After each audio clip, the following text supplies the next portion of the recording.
The next item on our agenda for today is talking a little bit about, of course, things that are going to be on the April 5th ballot. One of those is going to be the city use tax. And at this time, Chris Miller, the city attorney, will come up and speak. And Chris is going to speak, and we will have a small amount of time for some questions. If you have some questions for Chris, I'm sure he'll be happy to give you an answer. Thank you. 3 years ago, the state Supreme Court gave us all a real stunning piece of news when they said that the way our laws on state sales and use taxes were contrived, that we could no longer tax at the local level automobiles, boats, motors, anything with a certificate of title issued through the Department of Revenue, if it was purchased from a dealer or owner out of state. Up to that point, it didn't make any difference where you purchased it. If you purchased it, you paid your sales tax just like you purchased it here in town. The Supreme Court, because of that technicality, basically threw out that tax. And what it amounts to is about somewhere in the guesstimated range of 3 to 8% of all sales tax transactions that are taxable at the local level may come from those type of transactions. If that is the case, the cities were, and the county, by the way, is the same, was looking at the prospect that amount of tax revenue would be reduced from our existing sales tax without us having done anything to warrant it. As you can imagine, when you have a sales tax that's bringing in $1 million a year, 8% of that is $80,000, and that would be big money by anybody's standards. All of the cities worked hard with the legislature to craft a solution, and like anything that goes through the legislature, it came out warped, and we're all having to deal with it. What the legislature did, because they didn't want to just reauthorize the tax, they could have just changed the language and said back to square one, we're done.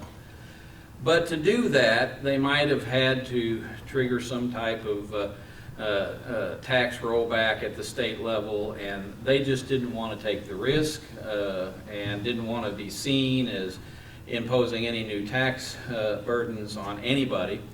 And as a result, they just basically kicked it back to the local option and said every city, every governmental district, every county that has a sales or use tax with regard to sales of motor vehicles, trailers, certificate of title vehicles sold out of state that wants to keep it, has to put an issue on the ballot before the general election in 2016.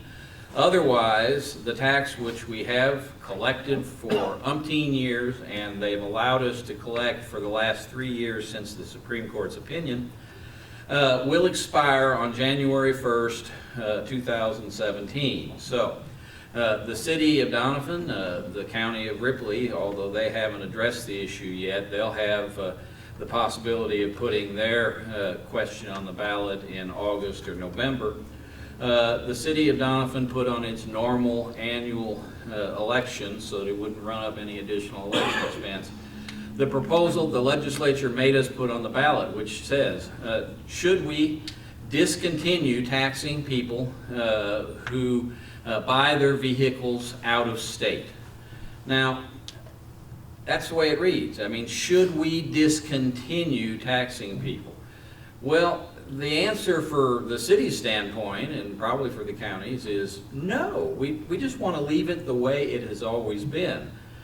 But the legislature made us word it that way, so a yes vote means that we forever stop taxing anybody who buys a motor vehicle, boat, or trailer outside the state of Missouri and lives here and brings it here. They get a tax-free transaction for themselves.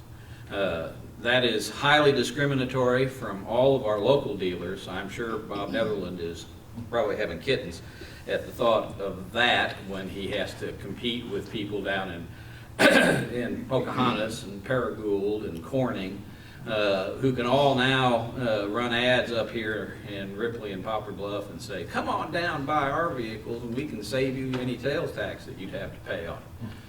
Well, that's the problem. And that's what the city is trying to avoid, and I'm sure the county will be trying to avoid it as well. The tax question is, shall we discontinue the use of taxing out-of-state motor vehicle purchases? Shall we stop doing that? So if you vote yes, you want to stop doing it. You want to cut the city's funding anywhere from 3 to 8% from the sales tax. If you vote no, that you don't want to continue it, then everything just stays exactly the way it is now. Now, the reason that I'm kind of petrified about the thing is the way they put this one together, because I don't recall any other tax issue that's worded this way. Do you want to discontinue an existing tax? I mean, most of them say, do you want to increase a tax? And you can say yes or no, that makes sense. But when you say, do you want to decrease, you want to stop doing something that you're already doing, it just, people who aren't paying attention may let it slip. Now, one of the things that concerns me and I'm sure all the other city councilors is that through an act of fate, karma, just bad luck, the hospital has also put a tax issue on the ballot, and they want you to vote yes. I'm in favor, by the way. But they want you to vote yes, and you'll see vote yes signs everywhere. Well, from the city's standpoint, on the city issue, we would want you to vote no because we just want to keep what we're doing. So as a result, we're not asking for anything new. We're asking you to say, don't take the money away. 8% of the city's budget means we're laying off police officers, not buying whole police cars on a rotation, probably not doing many things in the way of code enforcement and the type of things that you expect your city government to do. We're already having trouble just dealing with the costs of trying to deal with stray dogs. And then you dump a possible $80,000 decrease in tax revenue on us forever. It's a problem. And everybody just needs to keep your eye on the ball. In the city's election, voting yes means cut the city tax rate and the city's revenue. Voting no means leave everything the way it is, not change it, just leave it the way it is. So that's the story. It's different, I'm sure, for the hospital, but for the city, no is a good thing. Any questions? Boy. You've either explained it really well, everybody's